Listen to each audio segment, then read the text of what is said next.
qodobadaas iyo qodobo kale dhawaan ayaad maqli doontaan marka hore wararkii caalamka waxaana u diyaar ah Maxamed Cabdiraxmaan mahadsanid foos xaaladda Suudaan ayaa saaka u muuqata mid degan inkastoo aanay jirin sansaan ah in dhagacyada dagaalamaya ay diyaar u yihiin xabad joojin militariga ayaa sheegay inuu ballaariyay dhulka uu ka wado howlgallada ka dhanka ciidanka sida gaarka u tababaran ee magaciisa loo soo gaabiyay RSF xogayaha arrimaha dibadda ee Mareykanka Anthony Blinken ayaa la hadlay labada janan ee ku dagaalamaya Suudaan waxaana ugu baaqay inay shaaciyaan xabad joojin degdeg ah xisbiga mucaaradka ee annahda ee dalka Tunisia ayaa sheegay in xaruntiisa weyn ay booliska xoog ku galeen saacado kadib markii xabsiga loo taxaabay hogaamiyaha xisbigaasi Rashid Qanuuchi wasaaradda arrimaha gudaha ee Tunisia ayaa sheegtay inay baarayso hadallo kicin ah oo lagu eedeeyay Mr. Qanuuchi Shiinaha ayaa sheegay in dhaqaalihiisa uu 3 bilood ee la soo dhaafay kobcay 4.5 kadib markii ay dawladda bishii December qaaday xayiraadihii ka dhashay cudurka COVID-19 waxaa sare u kacay iibka badeecadaha tafaariiqda ah iyo weliba wax soo saarka warshadaha waddankaas oday 85 jir ah ayaa maxkamad loo soo taagay inuu rasaas ku riday wiil madow ah oo si qaldan u garaacay albaabka gurigiisa oo ku yaala gobolka Missouri ee dalka Mareykanka Andrew Lester oo cadaan ah ayaa loo haystaa inuu rasaas ku riday Ralph Yaal oo 16 jir ah kaasoo ay xabadaha uga dhaceen madaxa iyo gacanta ugu dambeynna wararka laga helayo Mexico ayaa sheegaya in ciidamada ilaalada qaranka ee waddankaasi la rumaysan yahay in 2 qof ay xadii ku dileen magaalada Nuevo Laredo ee ku taalla xuduudda dalkaasi uu la leeyahay Mareykanka gabar uur leh ayaa ka mid ah 2 qof ee la dilay warkii caalamkana waa naga intaa foos aad baad u mahadsan tahay kaasi waxa uu ahaa Maxamed Cabdiraxmaan oo inala socodsiinaya wararkii caalamka haatanna dhageystayaal u diyaar garooba qaybaha kale ee barnaamijka markale subax wanaagsan aan ku bilaabay ergeyga gaarka ah ee qaramada midoobo u qaabilsan Suudaan Volker Perthes ayaa sheegay in tirada dhimashada ee Suudaan ay gaartay in ka badan 180 ruux iyadoo tirada dhaawacyadana ay gaarayaan 1800 oo dhaawacyo ah dagaalka markaasi ka socda Suudaan ayay sababtaasi tahay ciidamada militariga iyo ciidamada gargaarka degdeg ah ee RSF ayaa dagaalkaasi u dhaxeeya markii horeysay xogayaha guud ee qaramada midoobe Antonio Guterres ayaa ku tilmaamay xaaladda Suudaan inay tahay mid masiibo ah isla markaana horseeday khasaare nafeed oo aad u xun oo ay ku jiraan dad badan oo rayid ah midowga Yurub ayaa sidoo kale sheegay in safiirkooda Suudaan lagu weeraray hoygiisa haatan waxa istuudiyaha si toos ah ula sugan Ciise Xaaji Cabdulle Ciise maxaa ugu dambeeyay ee wararka dagaalka Suudaan foos waxa ugu dambeeyay in xogayaha arrimaha dibadda ee Mareykanka Anthony Blinken uu sheegay in labada dhinac ay ku dagaalamaya Suudaan uu qadka telefoonka kula wada hadlay waa Janan Abdul Fattah al-Burhan iyo sidoo kale Maxamed Xamdaan Dagaalo oo ku magac dheer Xameti Blinken waxa uu qoraal uu soo dhigay bartiisa Twitterka ku sheegay in sida ugu dhaqsiyaha badan loo baahan yahay in xabad joojin la sameeyo isla markaana la ballan qaado badqabka mas'uuliyiinta diblomaasiyiinta iyo dadka u shaqeynaya hay'adaha gargaarka ee ka howlgalo magaalada Khartoum waxa uu sidoo kale sheegay Blinken in labada dhinacba ay ugu baaqay sidoo kale in maaragtay shacabka ay ilaaliyaan nabadgelyadooda kooxaha ciidamada gaarka ee loo yaqaan RSF waxa ay sheegeen in qadka telefoonka ay kula xiriireen Blinken bartooda baraha bulshada ay soo bandhigeen laakiinse ma aysan cadeynin in ay u hoggaansami doonaan ballanqaadyadii ay la galeen xogayaha arrimaha dibadda ee Mareykanka Anthony Blinken markii horeysay safiirka midowga Yurub u fadhiya Suudaan Aidan O'Hara waxaa lagu weeraray gurigiisa oo ku yaala caasimadda Khartoum halkaas oo ay ku dagaalamayeen xoogag iska soo horjeedo goor sii horeysay madaxa siyaasadda arrimaha dibadda midowga Yurub Joseph Borrell isna waxa uu bartiisa Twitterka ku qoray in mas'uuliyadda amniga safaaradda iyo shaqaalaha ay saaran tahay dowladda Suudaan John Kirby oo u hadlay wasaaradda arrimaha dibadda Mareykanka waxa uu isna sheegay in xilligan uusan jirin qorshe ay xukuumadda Washington kula baxayso shaqaalaheeda ka jooga Suudaan inkastoo uu xiran yahay garoonka diyaaradaha Khartoum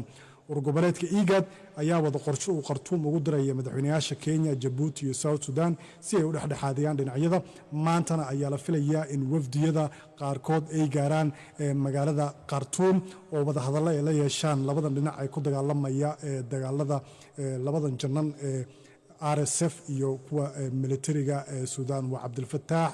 al-Burhaan iyo sidoo kale Xamdaan Dagaalo.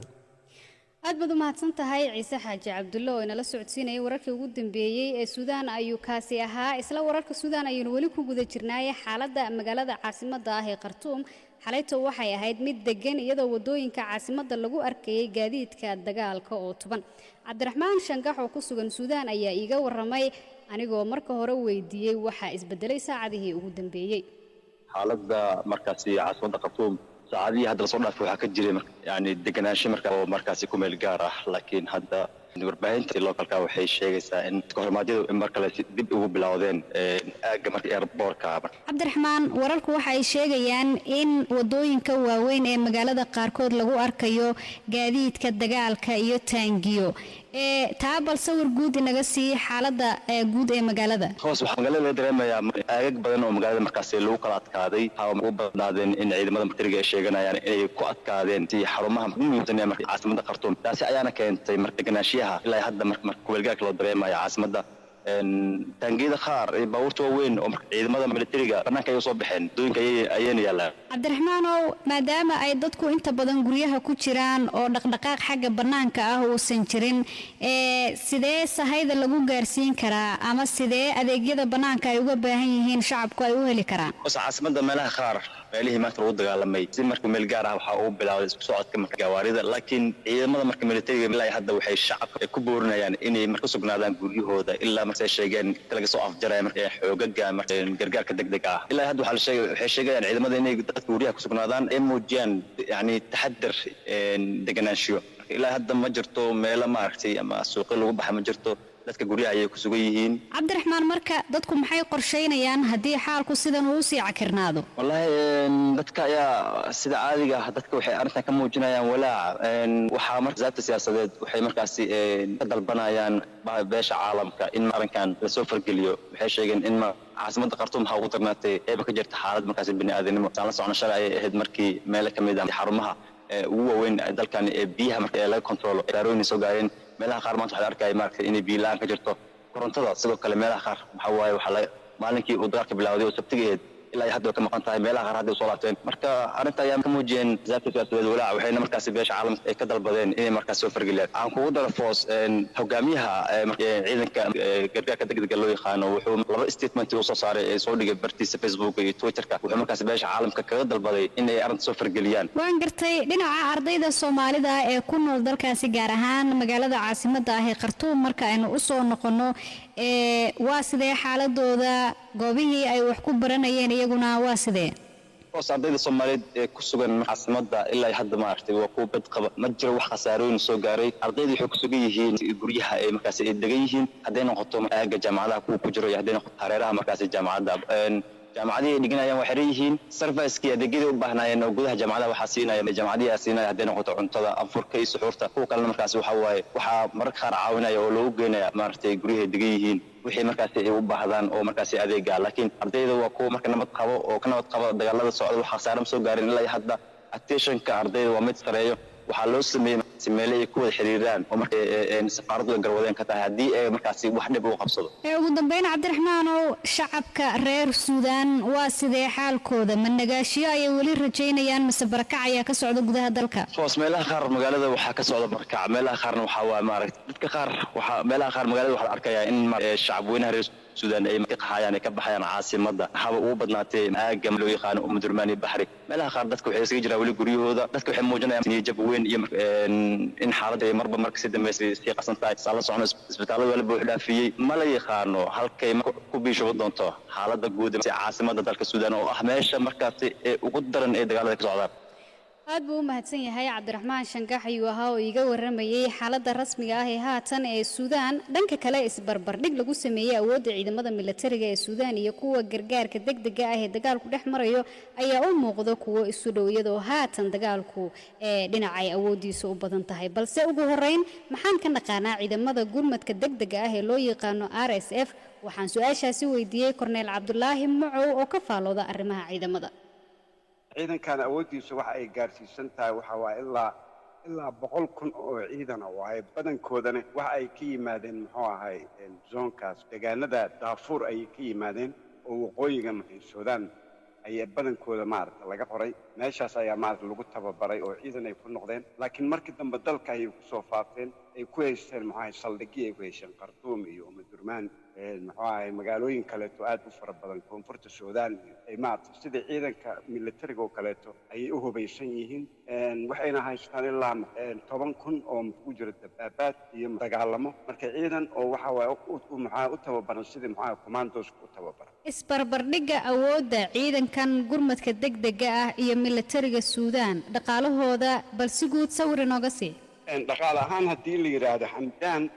waxa uu gacanta uu ku hayaa 2 goobood oo muxuu ahay dahabka laga qodo waan nin maaragtay dhaqaale badan haysto oo maaragtay ku xiran muxuu ahay ganacsatada ku xiran labadaas meelood oo dahabka laga qodana waxa waaye asaga ay gacanta ay ugu jirtaa laakiin ciidamada haddii tirakoob la yiraahdo ciidanka Suudaan waa 250,000 oo ciidan oo dagaalamo iyo 50 oo reserve ah oo markii loo baahdo loo yeeri karo laakiin haddeertan dagaalka muxuu ahay bilowday waxa waaye wuxuu ka bilowday 2 jeneraal oo aragtidooda maaragtay ay isdiidan tahay qof walba oo si uu wax u rabo ayuu dagaalku ku bilowday laakiin dagaalka markii la galay istaraatiijiyada waxa ay leedahay dagaalka markaad xabadda aad bilowdo macnaheedu waxaad dhaxgashay ceeriyaam ayaad dhaxgashay ama guri mugdi ayaad dhaxgashay adoo ku dagaalamayo way sababtoo ah uma jeedid ama kama qiyaas qaadan karto waxyaabaha kaaga imaanaya dagaalkaas aad gashay waa mid hadda socoto oo magaalada Khartoum biyo la'aan ayaa ka jirto korontada qaybay ka duntay dadkii maxaa isuma gudbi karaan waxa waa dhibaatooyin aad u fara badan ayaa population 5 milyan ka badan dushooda lagu dagaalamaya. marka aad u fiirsato dagaalkan labada ciidan u dhaxeeya iyo saanadooda ilaa intee ayaa la isdhihi karaa way is hortaagnaan karaan? horta waxa waaye shacbiga Suudaan waa shacbi xadaarad leh oo maaragtay aan maaragtay xadaaradiisa aad ay u fog tahay markii dagaalkan uu bilowday shacabka way soo baxeen waxayna ku dhawaaqayeen muxuu ahay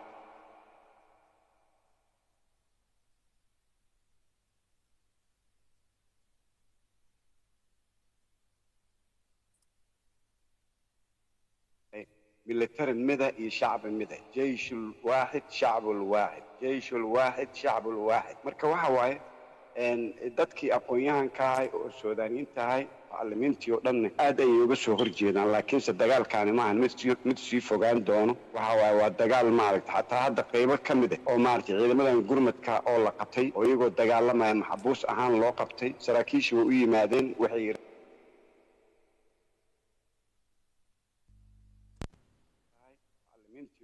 aad ay uga soo horjeedaan laakiin dagaalkaani ma ahan mid sii fogaan doono waxa waaye waa dagaal maaragtay xataa hadda qaybo ka mid ah oo maaragtay ciidamadan gurmadka oo la qabtay oo iyagoo dagaalamaya maxbuus ahaan loo qabtay saraakiishu way u yimaadeen waxay yiraahdeen waxaad la dagaalamaysaan waa dadkiinni waxaad diminaysaan waa hantidii muxuu ahay shacabka waxaad dhibaataynaysaan waa dadkiinni bilaahi calaykum waxaas ka wantooba dadka kuwa ka dhaawacmana hala qaado hala daaweeyaan marka ma filayo in maaragtay dagaalkaani uu noqonayo dagaal ay qowmiyad ay ku dagaalamaan sida Ethiopia oo kale ama Soomaaliya oo kale wuxuu noqonayaa dagaal maaragtay maalmaha soo socda ilaahay idinkiis ka istaagi doona shacabka Suudaan. waa tahay korneyl ugu dambeyn marka ma laga cabsi qabay in labadan ciidan mar uun ay fooda isdari doonaan xitaa xilligii al-Bashir? maya barigaas xilligii Bashir waxaa awood badnaa labada ciidankan gaarka degdega ayuu aad u aaminsanaa Umar al-Bashir sababtoo uu dhisana waxay ahayd inuu militariga uusan inqilaabin ayuu isku difaacay uu dhistay laakiinse markii dambe labada jeneraal oo hogaaminaysa waxay isku raaceen shacabkii Suudaan markii banaanka u soo baxeen oo ay maaragtay ay aad mudaaharaad isqabsada meel kasto iyaga ayaa go'aan gaaray inay maaragtay cumar al-bashiir meesha ka saareen xabsiga u taxaabeen laakiinse haddeertaan waxyaabaha oo keenay khilaafka waxa waaye ciidankan oo radcu sariic la leeyahay ama muxuu ahay gurmadka degdega ayaa waxaa la soo jeediyey in muxuu ahay militariga ay ka mid noqdaan oo ciidankaas uusan sidii hore uusan ciidan gaara uusan noqonin khilaafka meeshaas ayuu ka bilaabay burhaan waa nin muxuu ahay ka da'weyn muxuu ahay xamdaan laakiinse waxa waaye ciidan xoog badan ayuu haystaa marka u malayn maayo waa dagaal magaalo waaye magaalooyin unbaa lagu dagaalamaya in lagu kala adkaanayo u malayn maayo gurmadkan caalamiga oo hadda socdo iyo shacabka suudaan oo maaragtay aad uga soo horjeeda in muxuu ahay dushooda lagu dagaalamo waa ayaamaha dhow in muxuu ahay lagu guulaysto ayaa macquule in dagaalkaas la joojiyo oo is-afgarad laga gaaro aad buu u mahadsan yahay kaasi waxa uu ahaa korneyl cabdulaahi macow oo ka faallooda arrimaha ciidamada b b c waxaad ka heli kartaa wararkii ugu dambeeyey ee Soomaaliya iyo caalamka oo dhan maalin walba. malaayiin muslimiin ah oo ka kala yimid daafaha dunida ayaa sanadkan bisha Ramadaan ku cibaadaystay magaalada Makka oo ay u tageen in ay ku cumreystaan waxaana la sheegayaa in sanadkan ay muslimiin badan soo xaadireen marka loo eego sanadihii la soo dhaafay. dadka qaar ayaa la arkayay iyagoo ku dukanaya wadooyinka ku hareeraysan xaramka kadib markii ay buux dhaafiyeen gudaha. haddaba sida sanadkan loo gudanayo cumrada iyo isbeddelka muuqda waxaan goor dhaweyd ka wareystay Siyaad Saciid Saalax oo ku sugan magaalada barakeysan ee Makka. waad mahadsantahay Foosey sanadkan waxa weeye sanad aad iyo aad ay dadku u tiro badan yihiin oo si aan la fili karin dunida daafaheeda looga yimid magaalada Makka iyo Madiina oo dadku ay gudanayaan Ramadaanka cumrada oo ah mid ajar fara badan laga helo sida ay diinteenu sheegtay. Siyaado marka tira ahaan intee ayaa lagu qiyaasay dadka sanadkan cumreysanaya tiradooda? sida ay qorayaan warbaahinta dalkan waxaa soo booqday magaalada Makka ilaa bilowgii bishii Ramadaan markii ay curatay ilaa iyo haddeer dad lagu qiyaasay 22 milyan. dadkaasi ma aha dad mar wada yimid laakiin dadka waxay sida toddobaadkii ugu horeeyay waxa yimid dad ku dhow 2 milyan isbuuca ka dambeeyana dadku way ka sii tiro badanayeen laakiin tirada guud ee bishan soo booqatay xaramka oo timi oo ku cibaadaysatay ayaa waxa la sheegay inay yihiin ku dhowaad 22 milyan. Siyaad waxaad ka mid tahay dadka muslimiinta ah ee sanadkan cumreysanaya bal sawir guud inaga sii muslimiinta halkaas isugu yimid si ay ugu cibaadaystaan. dadkan dunida daafaheeda isaga yimid waa tiradii ugu badnayd oo ay halkan timaada sida ay sheegeen dadka degan magaalada tan oo Soomaalida muddada dheer deganaa waxay yiraahdeen xitaa xilliga xajka waa ay ka tiro badan yihiin dadka yimaada. magaalada Makka gabi ahaanteeda waa ay buux dhaaftay oo wadooyinku waa kuwo isxiray baabuurta iyo dadku isku si ayay u marayaan oo waxa weeye dariiqa caadiga ah waxay kugu qaadanaysaa meeshii caadiyan aad 10 daqiiqo u socon jirtay hadda wax ka badan nus saac oo dadkii iyo baabuurtii iyo dadka u qidmeynayay kulli wax la kala saari kara maaha. ciriiri aad u fara badan oo ay dadku dhibaatooyin badan ku qabaan ayaa ka jira magaalada. ma jiraan wax awaamiir ah oo ka soo baxay dawladda Sacuudiga maadaama sanadihii la soo dhaafay ay jireen caqabado la xiriira cudurkii safmarka ahaa ee Covid. tirada badan oo dadka hadda timid waxaa sababayba 3 sano oo la soo dhaafay dadku si sax ama umaysan gudanin waajibaadkii xajka. sanadkii hore 2 sano bandow baa jiray oo xaj dhanba ma jirin. sanadkii la soo dhaafay oo la fasaxayna tiro kooban oo yar ayaa loo ogolaaday. sanadkaana inta xajiyeysa lama hubo marka dadku waxay is yiraahdeen maadaama intaasoo sano aad baaqateen ama aad ku talagasheen inaad xajidaan bal sanadkan cimrada uga faa'iideysta waqtigiini iyadoo wadamo badan oo ka xayirnaa imaanshaha dalkaana loo fasaxay sida ay dadku sheegayaan. waa tahay Siyaad marka maadaama aad sheegtay inay dadku si aad u fara badan yihiin bal deegaan ahaan faahfaahin kooban inaga sii sida ay dadku u kala degeen ama hoteelada ama guryaha oo kale waa sidee inta aad aragtay. wallaahi hoteelada ku wareegsan xaramka waa kuwo aad iyo aad qiimahooda u sarreeyo oo ay dadkii goyn kari waayeen oo uu tegey in qolkii $1,000 in ka badan habeenkii lagu seexdo laakiin dad fara badan ayaa waxay iska dhex joogaan masaajidka oo ama waxay seexdaan masaajidyada u dhow dhow xaramka agagaarkiisa ku yaalla iyo guryaha eheladoodu ay degan yihiin ugu dambeyn siyaadow waxaa jira Soomaali badan oo iyagana sanadkan cumraysanaya kana kala yimid dalal badan oo kamid ah caalamka ma jiraan adigu dad Soomaali ah oo aad la kulantay dadka Soomaalida aad iyo aad bay u fara badan yihiin markii 100 qof ay ku dhaafto 2 ama 3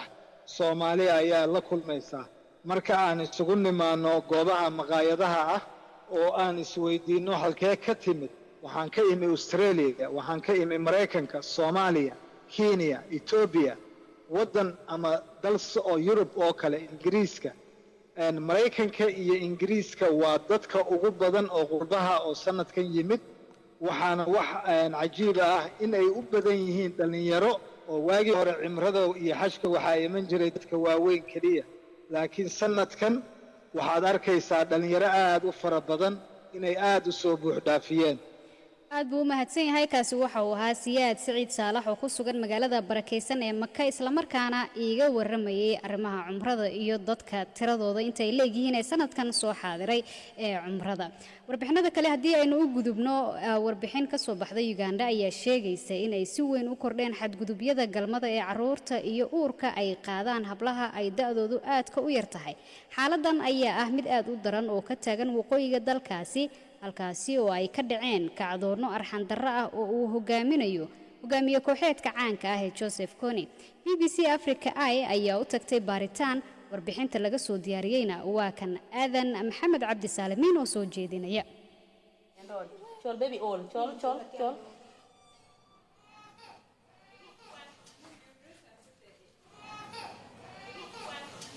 halkani waa qaybta dhalmada ee isbitaalka gobolka Gulu waqooyiga Uganda ruuc ka mid ah dhallaanka halkan ku dhasha hooyooyinkoodu waxa ay da'doodu ay ka yar tahay 18 sano taasoo ah da'da ogolaashaha ee gudaha Uganda Dr. Baifa waa madaxa dhalmada iyo haweenka maadaama ay da'yar yihiin jirkoodu uma diyaarsana inuu wax ka qabto dhalmada uurka iyo waxyaabaha kale oo dhan waxaadna ogaanaysaa in hooyooyinka da'da yar ay yihiin kuwa ugu badan ee u dhimanaya foosha Uganda galmada sharci darrada ah ee lala yeesho gabar ka yar 18 sano waxaa looga yaqaanaa sharaftir tirada kiisaska la soo sheegay ayaa korortay intii lagu guda jiray waqtigii safmarka markii dugsiyadu ay xirnaayeen waxaana warbixin dhawaan la soo saaray lagu sheegay in tirada gabdhaha ay da'doodu u dhaxayso 10 ilaa 14 jir ay kordheen in ka badan 300 boqolkiiba deegaankan ayaa ka mid ah meelaha ugu saboolsan dalka waxaana ay bulshadu ay wali la tacaalaysaa dhibaatadii ka dhalatay kacdoonkii arxan darrada ahaa ee socday muddo 20 sano ah colaadu waxay dhamaatay 2008 laakiin khubarada ayaa waxa ay sheegayaan in saameyntu ay muddo dheer jirtay Pamela Anwich waxa ay maamushaa urur la shaqeeya bulshada dagaalka kadib ku noolaanshaha deegaan sun ah deegaanka miinada waxa uu bulshada ku leeyahay saameyn muddo dheer waxa ay sheegtay in tacadiyada galmada loo adeegsaday xeelad military ahaan oo kale waxaan ku sifeeyey in dagaal lagu soo qaaday jirka haweenkuna ay noqdeen goob dagaal hal NGO oo isku dayaya inuu hagaajiyo xaaladda ayaa ah Caritas tani waa dhacdo bulsho oo uu wado qareen ka socda Caritas ay la fadhiida koox rag dumar iyo caruur ah oo ka hadlaya xadgudubka galmada nin ayaa hadlay si uu u sheego in gabdhaha yaryar aan loo ogolaan in ay u labistaan si aan habboonayn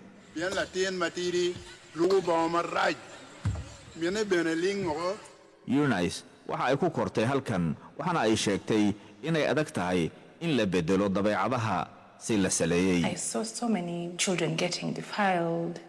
and most of those parents did not have the resources to pursue the justice that their children deserved.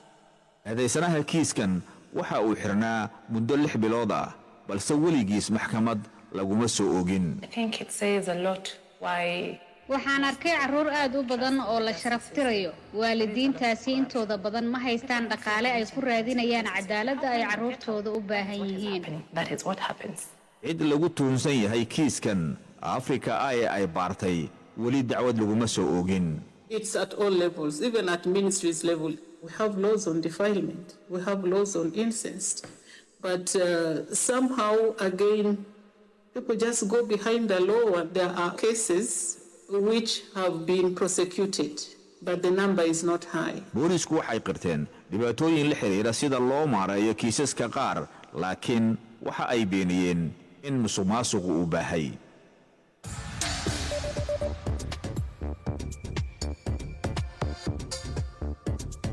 bogga internetka ee bbcsomali.com waxaad ku helaysaa maqal, muuqaal iyo qoraal.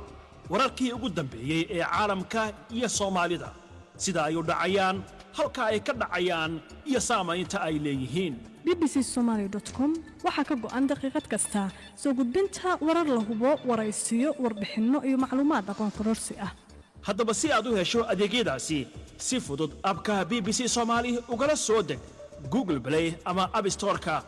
bbcsomali.com waa halka ugu horeysa ee wararka laga helo. bbcsomali.com mar kasta iyo meel kasta.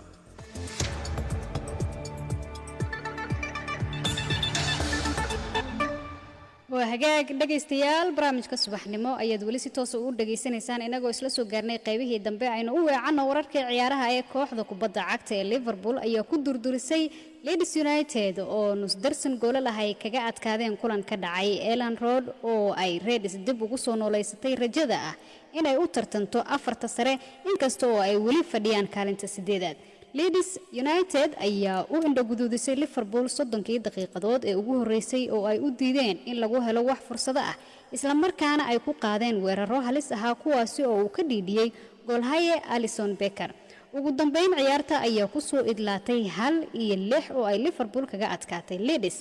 dhanka kale Chelsea ayaa wada hadallo la yeelatay Julian Nagelsmann taasi oo qayb ka ah raadinta macallin cusub. macalinka reer Germany ayaa bishii March laga cayriyay kooxda haysata horyaalka Bundesliga ee Bayern Munich kadib wax ka yar 2 sano oo uu maamulayay kooxdaasi. inkasta oo wada hadallo lala yeeshay Nagelsmann oo 35 jir ah, habka lagu raadinayo tababaro cusub ayaa weli socda iyadoo Luis Enrique sidoo kale lagu soo waramayo inuu xiiseynayo kooxda kubadda cagta ee Chelsea. Potter ayaa ka tagay Stamford Bridge in ka yar 7 bilood kadib markii uu ka tagay Brighton iyo Hove Albion si uu u bedelo Thomas Tuchel. Nagelsmann oo ka mid ahaa tababarayaasha da'da yar ee ugu firfircoon ayaa sidoo kale lala xiriirinaya kooxda Tottenham Hotspur. wararkii ciyaarana waa naga inta barnaamijkii subaxnimo ayaan sidoo kale dhageystayaal inta ku soo gabagabeynaya barnaamijka waxa soo saaray Ciise Xaaji Cabdulle anigoo Foos Ciid ahna waan idinla socodsiinayay gabi ahaanteena isku duuban waxaanu idinkaga tagnaa sida iyo nabadgelyo.